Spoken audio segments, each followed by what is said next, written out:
Bonjour à tous et bienvenue dans un nouveau vlog lecture. Aujourd'hui, je suis très contente de vous retrouver pour ce nouveau vlog lecture où on va lire ensemble le Pacte de sang, qui est du coup le deuxième tome de La guerre des cœurs égarés de Carissa Broadbent. C'est un deuxième tome, encore une fois, je vous prends très souvent pour des deuxièmes tomes, mais que voulez-vous, c'est mes lectures en cours. J'avais adoré le tome 1 comme beaucoup, il me semble. Dans le tome 1, pour celles et ceux qui ne connaîtraient pas la guerre des cœurs égarés, on suit Tisana qui est une esclave qui va trouver un moyen de se libérer non sans mal et qui va arriver sur un nouveau territoire, le territoire de Hara, et qui va vouloir recevoir un enseignement pour maîtriser sa magie, puisque de là d'où elle vient, donc de Trell, les magiciens sont vus un petit peu comme des énergumènes un peu à part. On leur donne pas forcément d'enseignement et elle veut absolument rejoindre ce qu'ils appellent les ordres, il me semble, encore une fois. J'ai l'impression que dans tous les livres ça s'appelle comme ça. Je fais peut-être une erreur, mais je crois que c'est ça.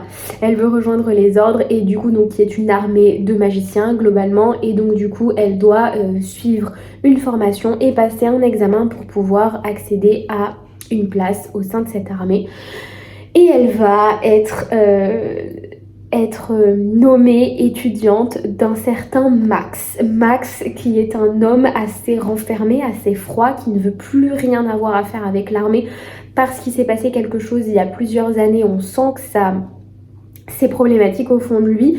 Dès le début du roman, on sait ce qui s'est passé dans cette guerre et ce qui lui pose problème, mais on ne sait pas pourquoi, on ne connaît pas vraiment les tenants et les aboutissants. On a juste une micro-miette comme ça de ce qui s'est passé. Et du coup, elle va être mise avec Max. Ils vont habiter ensemble dans un petit chalet au fin fond d'un jardin fleuri au bord de l'océan. Bref, c'est un peu la belle vie. Et je dois avouer que la première partie du tome 1 se rapprochait pas mal de la cosy fantasy. En tout cas, moi, c'est comme ça que je l'ai vu. Je parle de la première partie.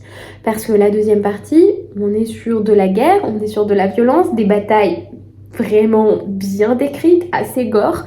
Donc, on a quand même tout ce qu'il nous faut pour aimer notre lecture, quoi qu'il en soit.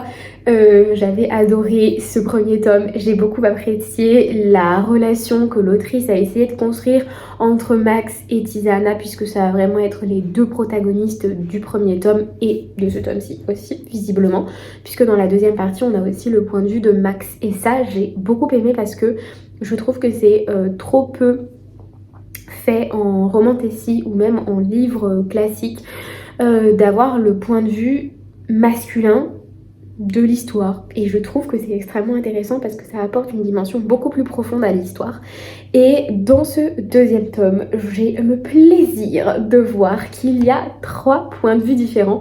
Pour ceux qui suivent mes vlogs écriture, vous savez que dans mon projet d'écriture, j'ai moi aussi envie de mettre en place 3 points de vue.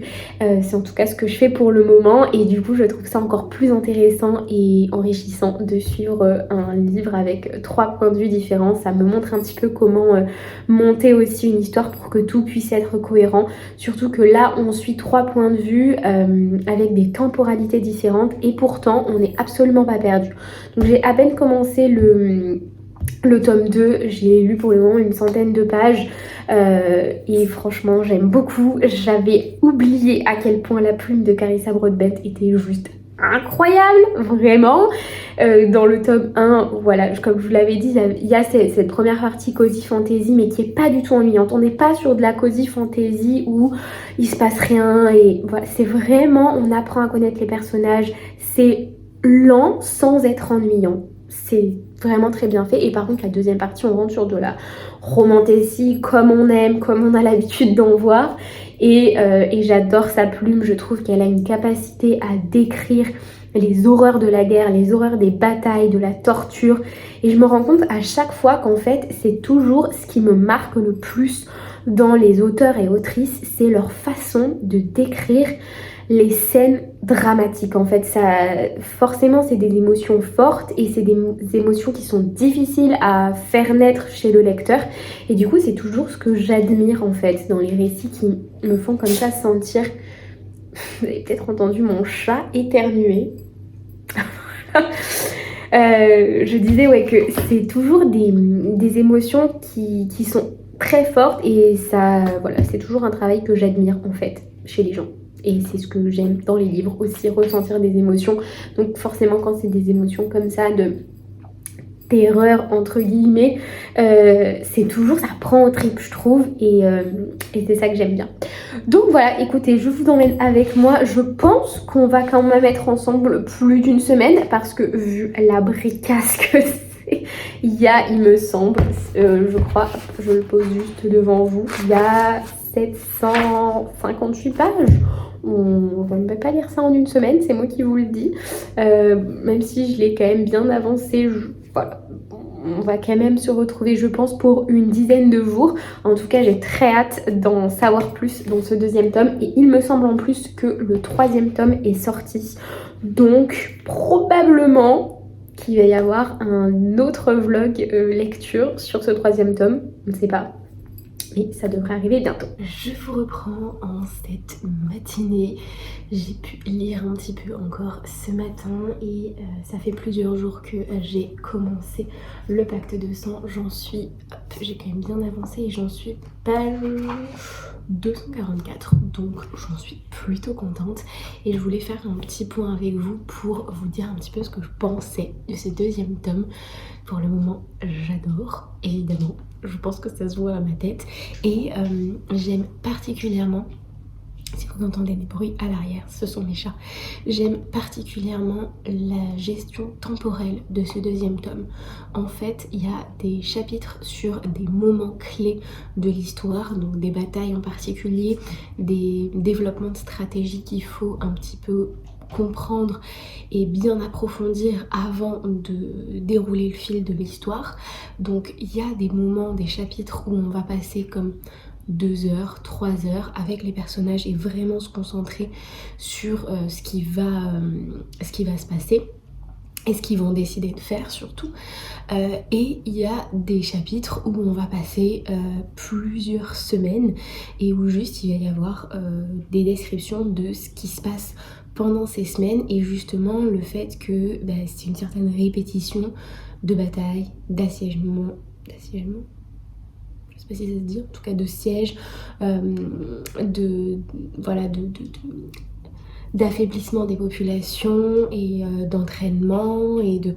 Donc tout ça c'est répété et c'est la même chose sur plusieurs semaines et donc du coup il y a certains chapitres où on va faire des bonds dans le temps, parfois même de plusieurs mois. Et en fait, j'aime beaucoup cette dualité de... parfois, on va juste rester 2-3 heures avec les personnages et d'autres fois, il n'y a pas vraiment de choses qui changent parce que c'est la vie de tous les jours en fait et on s'attarde pas sur ces éléments-là. Je pense que dans le premier tome, il y avait ça mais un petit peu moins parce que forcément, on a besoin de connaître les personnages. Donc, c'était moins présent. Mais j'aime beaucoup parce que ça donne une dynamique au récit et surtout un réalisme où voilà, il n'y a pas 5 batailles qui se passent en l'espace d'une journée. C'est pas ça, voilà, c'est vraiment pas ce que l'écrivaine décrit et le fait qu'elle puisse passer beaucoup de temps dans un seul chapitre, ça donne une certaine dynamique et ça montre aussi à quel point une guerre peut être... Alors une guerre, je spoil rien, le nom de la saga c'est quand même la guerre des cœurs égarés, donc évidemment qu'il y a une guerre. Et elle parle quand même de la guerre et je trouve que le fait comme ça qu'il y ait des moments de temporalité différente, ça rend le récit encore plus vrai parce que elle décrit la guerre je pense avec beaucoup de réalisme, même si évidemment on n'est pas sur une guerre comme la Première Guerre mondiale ou la Seconde Guerre mondiale, hein, on est quand même sur une guerre dans un monde fantastique, donc c'est pas la même chose, mais en attendant je trouve que ça lui donne une bonne dimension réaliste et un dynamique. Voilà, c'est juste très intéressant à lire et très agréable à lire aussi. On a une psychologie des personnages également qui est extrêmement bien faite. Dans le premier tome, c'était déjà ce qui m'avait beaucoup plu parce que les personnages vont vraiment être bien développés avec des défauts et des points où ils sont meilleurs sans être forcément incroyables. Et donc tout ça est bien développé et on continue à faire ça dans le tome 2 tout en prenant bien en compte l'horreur de ce qu'ils vivent. Parce que ça marque forcément le développement des personnages et je trouve que c'est très bien fait pour le coup. Là aussi, voilà, on n'a pas de mal à se mettre à la place du personnage, on n'a pas de mal à ressentir ce qu'il peut ressentir et c'est ça je trouve qui est très intéressant. Les personnages secondaires sont vraiment très bien traités pour le coup et ça part dans tous les sens et franchement voilà, on peut pas s'ennuyer avec ce roman, avec ce tome 2, on peut pas s'ennuyer. À voir comment l'écrivaine a pu tout ficeler dans un seul tome. S'il y a encore des questions dans le tome 3, voilà, à voir parce que là elle part sur deux gros chemins, deux grosses artères différentes et j'aimerais bien voir comment elle arrive à tout traiter en un seul tome. Aussi voilà, il y a deux choses, un premier chemin qui est traité dans le tome 2 et un deuxième dans le tome 3, mais du coup il faut quand même qu'on sache pourquoi elle attend avant de traiter le problème. Donc voilà, très hâte de continuer ma lecture et voilà, encore une fois un très très beau travail de la part de Carissa Broadbent. Je dirais que juste la traduction est un petit peu légère, il y a quelques erreurs, moi qui ne me dérange pas du tout dans ma lecture parce que je ne m'attarde pas là-dessus. Il y a quelques erreurs, il y a des mots, notamment à 2 ou 3 reprises, j'ai vu qu'il y avait des mots qui étaient mis à certains endroits alors qu'ils n'ont aucun intérêt d'être là, comme des que ou des et. Et voilà, parfois on sent que le mot traduit n'est pas forcément le meilleur et ça renvoie à l'expression anglaise, je sais pas comment le dire autrement, mais on sent que c'est une traduction. Moi ça ne me dérange absolument pas et j'apprécie quand même le travail de l'écrivaine, donc voilà, mais pour ceux qui sont très sensibles au travail de traduction, c'est pas la meilleure traduction que j'ai jamais lue, mais en même temps je trouve que ces petites expressions où on sent que c'est une expression anglaise et que c'est pas du tout une expression française, ça rajoute un côté vraiment original et on a l'impression que c'est l'écrivaine qui l'a écrit quoi. Ça n'entache pas trop le travail de l'écrivaine, donc moi j'aime bien. Voilà, c'était juste le petit point traduction. Donc voilà, écoutez, je vous reprends quand j'ai lu un petit peu plus, quand j'ai avancé un petit peu plus dans ma lecture pour vous dire un petit peu comment on avance dans le rythme. Je vous reprends le lendemain, j'ai un petit peu lu ce matin, hop, je me penche pour prendre cette grosse bricasse. J'ai un tout petit peu lu ce matin, comme je vous le disais, une vingtaine de pages, j'en suis page 260 maintenant. Donc clairement j'avance assez lentement, mais je déguste cette lecture, c'est juste un petit plaisir. On n'est pas sur quelque chose de très cosy et réconfortant. C'est la guerre, il y a des batailles, il y a de la souffrance, il y a de la psychologie, est très complexe, compliqué et difficile. Mais c'est fait avec brio, encore une fois. Donc je ne peux, encore une fois, pour le moment, que vous le recommander, même si je n'ai pas terminé ma lecture. On verra comment ça évolue, évidemment, avec le temps. Mais voilà en tout cas pour la lecture que je suis en train d'avoir et je voulais faire un petit point avec vous sur justement ce trio de points de vue et je trouve en fait que ça donne beaucoup de dynamisme, je trouve que c'est vraiment le maître mot, c'est dynamique, ça donne beaucoup de dynamisme à ce livre puisque on suit vraiment, mon chat qui monte encore une fois dans mes bibliothèques. Donc je trouve qu'en fait avec les 3 points de vue on suit différents moments de l'intrigue. Il y a une partie qui est même vraiment dans le passé et en fait je trouve que c'est vraiment intéressant. Comme je vous le disais, pour mon projet d'écriture je suis maintenant en train d'écrire 3 points de vue mais on est sur une temporalité qui est la même et ça me donne plein d'idées parce qu'en fait j'aime beaucoup quand la temporalité est décalée. Bref, voilà, c'était juste le petit point que je voulais faire avec vous aujourd'hui. En parallèle de cette lecture, je suis en bêta relecture, si on peut dire ça comme ça, d'un roman. Donc c'est mon oncle qui a écrit ce roman, c'est un roman fantasy. Je pense que je vous en parlerai, évidemment il me faut son accord si je veux en parler. Mais je pense que je vous en reparlerai parce que la bêta relecture c'est encore un autre exercice que la lecture, l'écriture et la relecture de son propre projet. Et c'est un exercice que j'aime particulièrement faire. Et je me dis que ça peut servir en fait parce que sur énormément de plateformes aujourd'hui, il y a beaucoup de textes et au final, quand on est lecteur, quand on est premier lecteur d'un projet, nos critiques peuvent être très instructives pour l'écrivain ou l'écrivaine et j'adore en fait, j'adore faire ça, voilà. Même si le travail à chaque fois est incroyable, hein, pour écrire un livre il faut quand même... Alors je ne parle même pas de ce genre de taille de pavé, clairement il faut être... il faut beaucoup de travail, donc le travail est à saluer grandement, mais il y a plein de petits trucs, de petites critiques à apporter pour améliorer le travail, surtout pour des écrivains et écrivaines dont c'est pas forcément le métier principal, et j'aime beaucoup.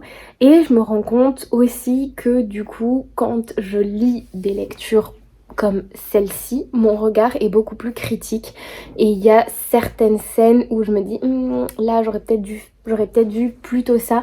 Si par exemple je prends ce que j'ai lu ce matin, il y a un moment où le personnage va discuter avec un personnage secondaire et ils vont discuter de ce qui s'est passé des années avant que le roman se prenne place. Et à travers cette discussion, on va un petit peu mieux comprendre un des personnages principaux, mieux comprendre surtout sa façon de penser et sa sensibilité sur certains sujets. Et en fait, cette discussion-là est très bien faite parce que c'est à travers la discussion qu'on apprend à mieux connaître le personnage. Et ce processus-là, c'est celui que j'essaye de faire dans mon roman. Et c'est celui en fait que je remarque qui est le plus dans tous les romans. Mais il est tellement dur à mettre en place. Parce qu'il faut voilà, que la discussion soit plausible et soit... fluide et c'est très très bien fait là-dedans. Mais malgré tout, il y a quelques phrases qui enfoncent des portes ouvertes. Et en tant qu'écrivain, c'est très compliqué de retirer ces phrases parce qu'on a l'impression que le lecteur en a besoin pour comprendre. Et là, dans cette petite discussion, il y a eu une ou deux phrases où je me suis dit franchement, elle aurait pu s'en passer parce que on a compris qu'il était un peu stressé, on a compris qu'il était un peu tendu en ce moment, pas la peine de nous l'écrire en fait. Donc ça m'a fait un peu sourire parce que je l'aurais jamais remarqué avant. Et maintenant que j'ai une lecture un petit peu plus critique, je vois ce genre de petits détails, mais qui encore une fois ne me dérange pas. Comme je le disais, c'est je pense aussi une affaire de traduction, je le disais hier, et moi ça me dérange pas du tout, au contraire j'apprécie et quand même à 95% on a une découverte du personnage à travers des actions, des discussions et des moments concrets et ça c'est ce que je préfère lire et c'est comme ça je trouve qu'on comprend et qu'on connaît le mieux un personnage. Donc voilà. Écoutez, je ne pense que je ne relirai pas aujourd'hui. J'aime bien m'accorder ce petit temps le matin comme une demi-heure, une heure de lecture, pas plus parce qu'après j'ai des journées qui sont quand même bien remplies. Mais du coup, je vous reprends quand j'ai un petit peu plus avancé dans ma lecture. Je vous reprends plusieurs jours plus tard pour vous parler de ce petit bébé, le pacte de sang de Carissa Broadbent. Toujours la même lecture. J'en suis page 327. Je n'avance clairement pas très vite.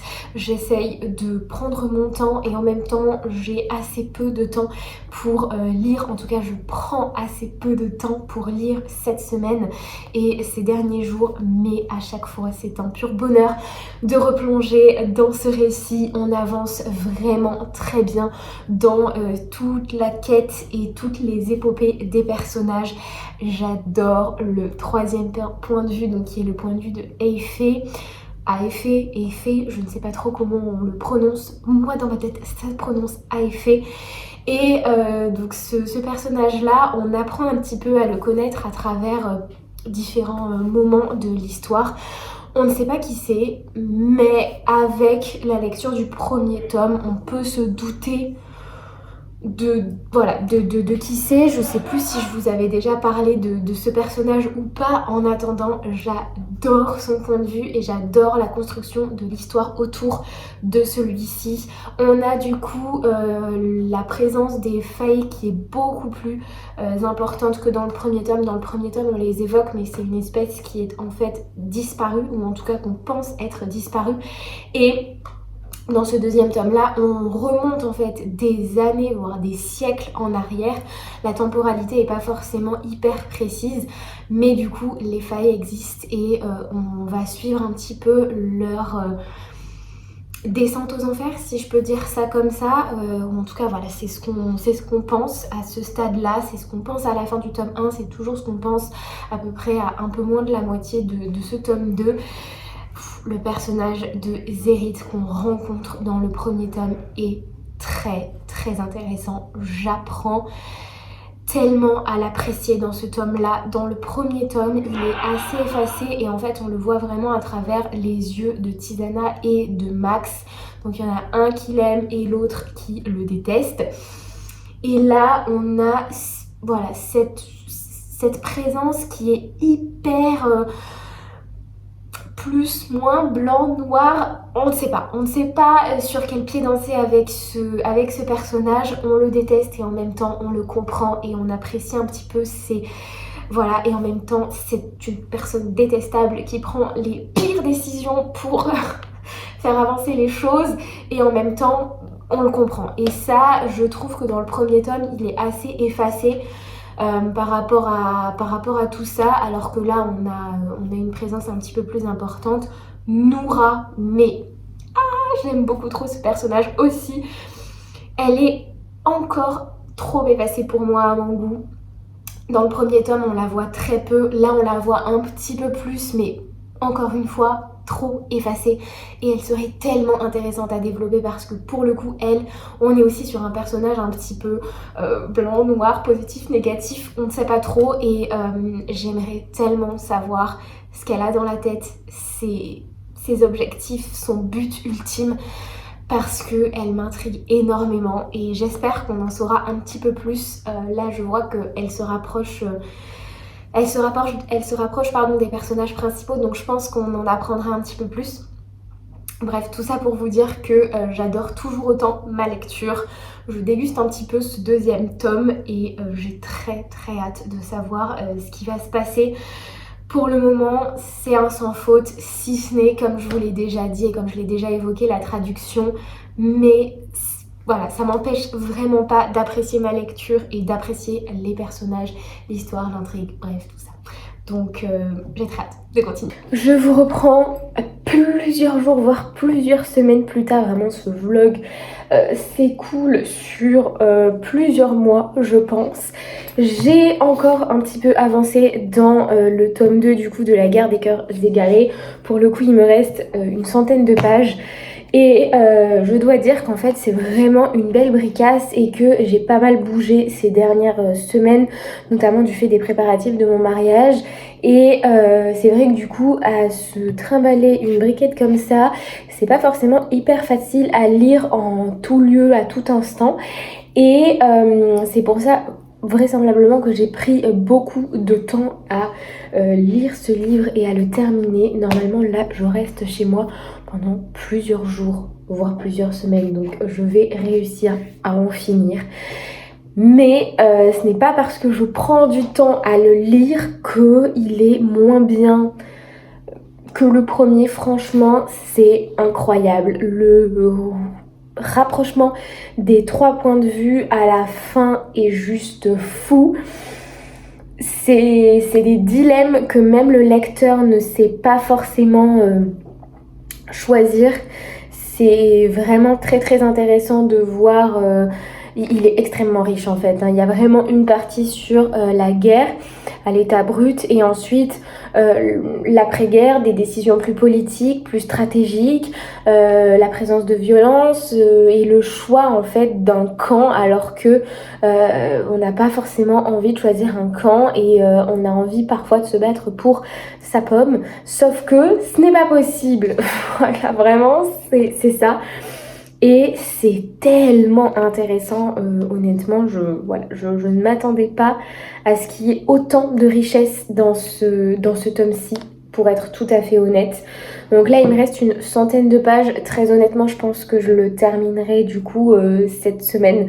Parce que là, il faut quand même que soit je passe au 3e tome, soit je passe à autre chose, parce que ça fait plusieurs mois que je suis quand même dans ce monde et dans cette histoire, donc je crois aussi que j'ai envie d'avoir un petit peu autre chose, de vivre autre chose, mais ça, le dénouement est juste incroyable. Je ne sais pas encore ce qui va se passer dans les 100 prochaines pages, parce que très honnêtement, il pourrait tout se passer. Il n'y a pas du tout de chemin un petit peu plus imposant, important, intéressant que l'autre. Franchement, il y a tellement de possibilités. On ne sait absolument pas où vont aller les protagonistes. S'ils vont y aller ensemble, en plus de ça, ça peut être voilà, complètement surprise. Donc j'ai très hâte d'en savoir plus. Et mon chat vous dit bonjour par la même occasion. Donc, je vous retrouve pour la fin de cette semaine et la fin de ce vlog lecture qui aura duré, je pense, plusieurs semaines, voire plusieurs mois, comme je vous le disais sur le plan précédent. J'ai enfin terminé le tome 2 que j'avais commencé du coup il y a très longtemps. Lecture incroyable, je vous recommande vraiment chaleureusement cette saga. Pour le moment j'en suis du coup qu'au tome 2, mais le tome 3 est sorti il y a peu. Je pense que je vais le commencer dans très peu de temps, parce que j'ai très hâte de savoir ce qui va se passer ensuite. L'écrivaine a pris un tournant complètement fou. Je pensais pas du tout qu'elle allait partir là-dessus. Je m'attendais pas du tout à ce tournant précisément, à l'évolution de certains personnages, l'évolution de certaines relations. J'ai trouvé ça extrêmement intéressant, extrêmement riche. Je l'ai dit tout au long de ce vlog, mais c'est vraiment un tome qui va être très profond, qui va aller vraiment décrire de manière très juste, je pense, l'incompréhension et la violence de ce que peut être la guerre, ou des périodes de tension politique et militaire également, un petit peu quand même. Et je pense que particulièrement dans le monde actuel, avec des tensions qui éclatent un petit peu partout dans le monde, ça fait vraiment sens, ça fait se poser des questions, je trouve, extrêmement juste sur notre place au sein de tous ces conflits, notre volonté de suivre un petit peu ce qu'on a envie de faire nous, et au final on suit ce qu'on a envie de faire nous au moment où il est peut-être un peu trop tard, et pourquoi ne pas le faire un peu avant, quitte à sembler égoïste pour certaines personnes ou complètement altruiste pour d'autres. Au final, il faut vraiment suivre ce en quoi on croit vraiment, et c'est un petit peu, je trouve, la morale de ce tome-là en tout cas. Tout le long de ce tome, les protagonistes vont appartenir à des camps, voilà, plus ou moins mauvais, plus ou moins bons. Et c'est ça aussi que j'ai bien aimé, c'est qu'on n'est pas sur quelque chose de tout noir ou de tout blanc. Bah voilà, il nous arrive de faire des mauvaises choses, même si c'est pour de bonnes raisons. Il n'en reste pas moins que la finalité de ce qu'on fait est parfois mauvaise. Et j'ai trouvé que pour le coup Carissa Broadbent le décrivait extrêmement bien. Donc on a voilà cette ambivalence, on ne sait pas choisir entre le bien, le mal, et finalement on ne peut pas choisir de camp, parce qu'il n'y a aucun camp qui correspond à ce qu'on veut faire, parce que ce qu'on veut faire ça nous regarde nous, et ça aura un impact dans nos vies à nous, et en tout cas je parle évidemment au nom des protagonistes, et la morale c'est, voilà, pour moi, même si ça peut être très dur de suivre ses propres convictions, son propre camp, même si il faut beaucoup sacrifier, au final c'est peut-être ce qui vaut le plus la peine de se battre. Et pour moi c'est ça qui résonne vraiment à travers ce tome là.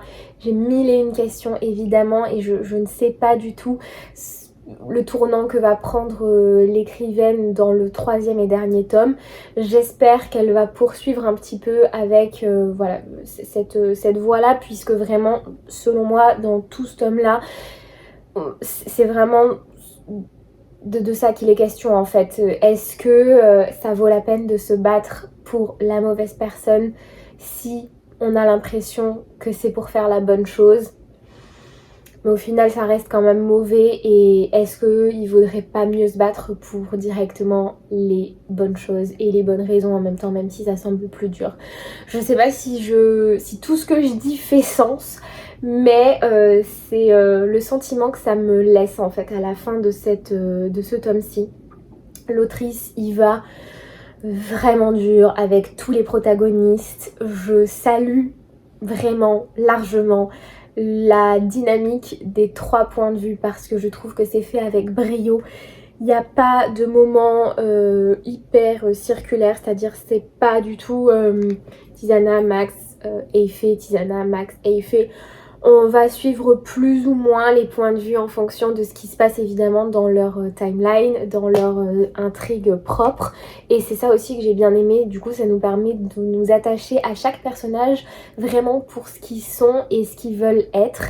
Et encore une fois, le personnage de Effet, voilà, incroyable. J'ai très hâte de savoir ce qu'il en est dans le 3e tome. J'espère qu'on va la retrouver parce que voilà, l'autrice pourrait très bien dire ok, on la laisse en plan et on suit une autre personne, mais j'espère vraiment qu'on va la retrouver et qu'on va retrouver cette dynamique en fait de plusieurs points de vue. J'espère qu'on va aussi garder le point de vue de Max évidemment et celui de Tisana aussi. Et voilà, je crois que le sourire sur mon visage parle de lui-même. Mais excellente lecture, j'ai mis très longtemps à la terminer parce que comme je vous l'ai dit, j'ai été très occupée, j'ai pas mal voyagé ces derniers temps, mais voilà, tome incroyable et j'ai très hâte de lire le tome 3. Voilà, j'hésite même à aller me le chercher là maintenant tout de suite pour pouvoir le commencer en suivant. En plus de ça, je l'ai aperçu en librairie et j'ai vu qu'il était beaucoup moins gros que celui-ci. Il correspond plus à l'épaisseur du 1er tome, donc ça n'est pas pour me déplaire parce que ok, j'adore le monde, j'adore l'univers, mais j'ai tellement besoin de réponses que je pense pas être capable de suivre à nouveau un schéma très descriptif, très approfondi.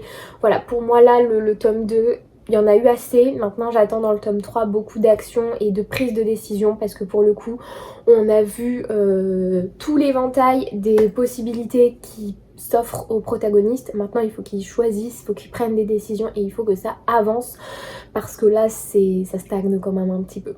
Donc voilà, j'espère que le tome 3 sera à la hauteur de mes attentes. En attendant, je vous remercie de m'avoir suivi sur cette vidéo. Je reviens un petit peu avec les vidéos lecture. Voilà, j'en ferai forcément un petit peu moins que les vidéos écriture puisque l'écriture est vraiment bien programmée dans mes journées et dans mes semaines. Je fais vraiment des vlogs toutes les semaines. Mes vlogs lecture, c'est vraiment plus en fonction de ce que je suis en train de lire, de ce que je suis en train de faire tout simplement. Donc ça va, ça vient, j'ai envie de vous dire.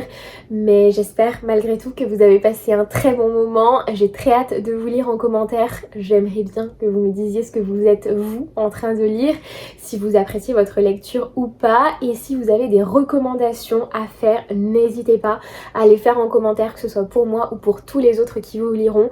Voilà, des recommandations dans le même style que La Guerre des Cœurs Égarés parce que vraiment j'ai adoré cette saga. Si vous ne l'avez pas encore lu, je vous invite chaleureusement à vous pencher sur la question parce que ça mérite vraiment voilà, tout ce qu'il a pu recevoir est complètement mérité selon moi.